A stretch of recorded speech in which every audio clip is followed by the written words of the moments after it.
Hi guys! It's me, Fatima Sirad, a third-year BS Nursing student. And the content in today's vlog is there anything that can you see about yourself challenge? So, kani siya na content kay naiihatag akong assistant na topic. Then, tubagon na ako og yes, there is or no, there isn't. Then, itaas ang emoji. Tapos, ang question kay if is there anything that can I see myself in the topic and then explain gamay. So, mga 8 kabuok siya na core topic na about sa life sa atong national hero na si Dr. Josepe Rizal. So, Josepe P. Rizal. So, let's start. For the first topic, assistant. So, for the first topic, for the first core topic, the RIZAL's astrological character, which is based on Chinese sign, Ox, and a Western sign, Gemini. So, my answer would be yes, there is anything that can I see myself from the character of RIZAL based on astrological characters. I was born on Thursday, August 10, 2000. Based on Chinese zodiac sign, I am a metal dragon, and in Western sign, I am a Leo. People with Chinese sign of metal dragon are forthright, kind-hearted, brave, filial, generous, and good at financial management. So, despite of difference between results and my zodiac sign, I can still have some of his character as an ox person. So, an ox person are determined and self-sacrificing. So, I am a determined person since when I have a goal, I major to achieve it, since I believe in saying that if there's a will, there's a way. And I can I can achieve anything if I put my mind through it, and I am self-sacrificing person just like an ox. Since sometimes I always sacrifice as a first child of my parents. So, I need to sacrifice the fun life of a teenager since I need to focus in school and not be engaged in some activities such as in romantic relationship with other people, night out, and going out with friends. So, in Western sign, which is Gemini, they easily interested on something and doesn't have courage to go through it since they easily find another interest. So just like me, I am easily have interest in a thing with enthusiasm. However, I also get bored and easily find another interest. So just like how I have interest in playing sport in senior high school, I can still remember that I have been practicing badminton before our school intramurals. However, after I saw how playing volleyball is cool, without hesitations, I decided to change in joining in a volleyball team. I put my enthusiasm to it. However, when I find a better option, I change quickly my track. So that's for the first core. Next core would be Results genealogy, where it introduces the family history, and the tracing of their lineage. So I would say no, there isn't. So I don't see anything similar within myself that about the said topic. So results came from a wealthy family who can be and have anything they want. They are successful family who are respected because of their good character, wealth, and intelligence, which is very contradictory to my family state right now. So it's a no-no. The next core would be, thank you, my secretary. My next core would be The amidst inferiority complex and dilemma of Jose Rizal. So, my answer is yes, I have seen myself from the topic. So, I think most of us had inferiority complex either in intelligence, physical, or status. Just like Rizal, my inferiority complex started with my physique. I consider myself fat because some people teases me fat, and that how people saw me. I can still remember how some of my classmates tend to said I can't run fast during RPE because I had a heavy body to bring with. When I reached senior high, my inferiority complex deeper, as I think I wasn't able to have a boyfriend or experience to admire with because I am fat.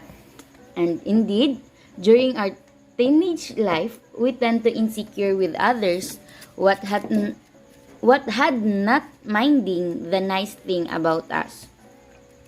So when I had enough of these teases, I decided to go on diet. I lose a small weight and some calls me now chubby. However, I still think I am a fat. So amidst of my insecurities, I find a way to overcome it just like Rizal.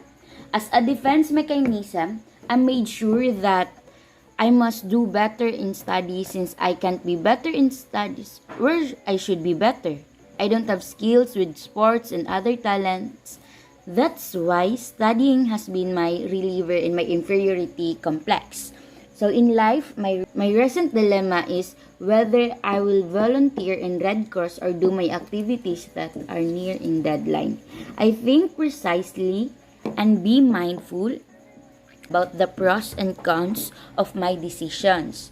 After several thinking, I decided to volunteer in Red Cross for my free time. So I chose this decision since I was thinking about the experiences, gratitude, and self-satisfaction if I would insert volunteering during the hectic week. I know that it has a great effect on my activities. However, every time I imagine helping people, I am excited to feel their happiness. So after the volunteer work, I realized that all those sacrifices are worth it.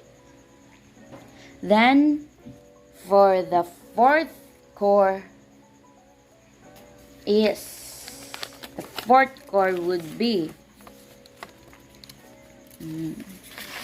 Bloom-Treat Rizal lifelong friendship. So, my response for that is yes. Yes, there is anything that I can see about myself in the topic. Just like Rizal, I have a friend that I consider lifelong. I have Jean de la Cruz, who is my friend since senior high, that kept reminding me that prayer answers everything. Just like me, she is also a nursing student. She helps me in everything in terms of academics, financial, and moral support. And I think I was able to reach this level in this course since it was contributed for her help. So my other friend and I consider lifelong is Ira Ricardo. So Ira is a nursing student. So in terms of how long the friendship is, Ira beat them all. Since grade 1, she has been my counselor, joker, and buddy. And if my moments with Jean are mostly academics, Ira's moments are mostly having fun. Aside from that, I needed to mention my other friends, Von, Hadel, Mina, Julina, Fahima, and Ariel. So they makes my life interesting and colorful. So for the fifth core topic in Rizal's life is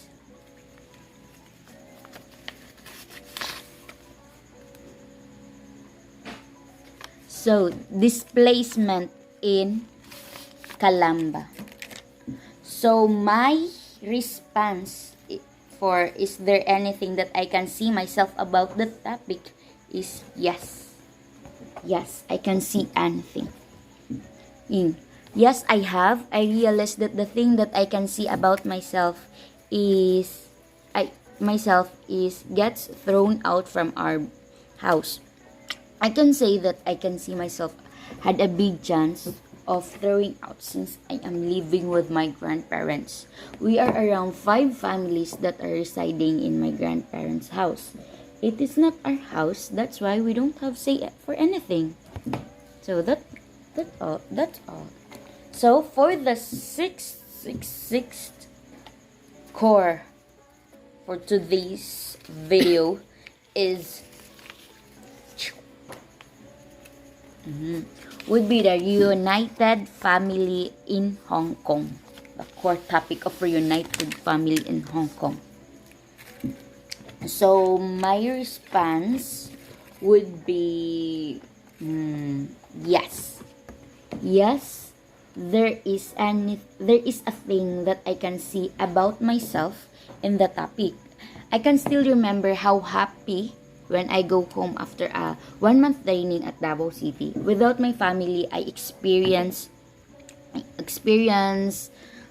a lot of things which I need to buy just right in my budget. I need to go to get a water and wash my clothes, and I need to arrange my bed in my own.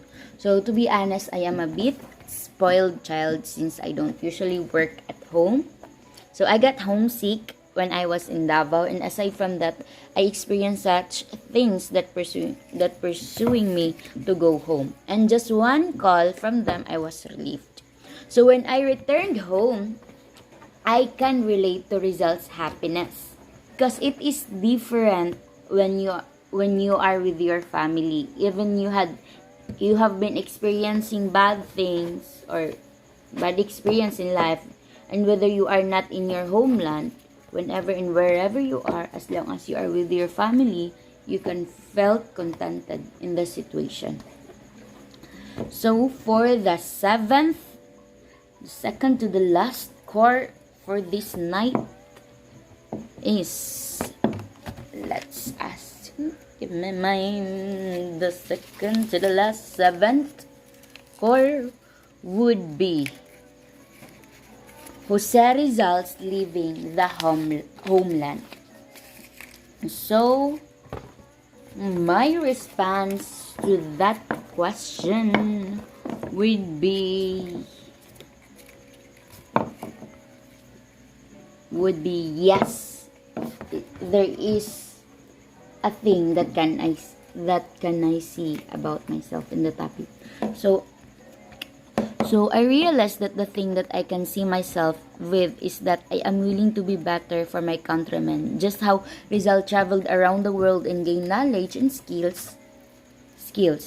So despite of disappointments and death threat he had, he still makes himself better in other country to be useful to his countrymen. I am doing my best to be a nurse because I wanted to serve people during their fragile life moments. So I have been learning, finding experience, and striving to survive in this course because of one goal, which is I wanted to help.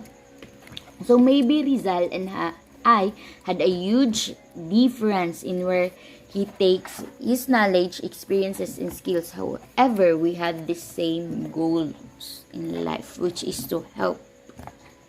Then, for the last but not the least core would be, give me my core, my assistant. The last core for this night is on the retraction of controversy. So for my response, it would be this one, of course, this one. So yes, I have, oh my god, yes, I have, yes, I have, my god, yes, there is And there is a thing that I can see myself with it, since it is that I would not retract myself from what I believe in, and I have my dignity and principle, so I will never tarnish it. I will keep my character and faith, and retracting from what I believe since the beginning is impossible for me, and I will bring it until my last breath. I wouldn't just waste all my efforts when I am fighting for what is right. Just like Rizal, who are fighting for independence, then he will retract all his tools in fighting, his words, his writing, publication, beliefs, and teaching before his death. If he did retract, it will really be out of his character. That's my response for the last core topic of Rizal's life. I hope that you've learned something about my reflection in Rizal's life. And that will be all. And that will be all. And Rizal's life. And that would be all. Thank you.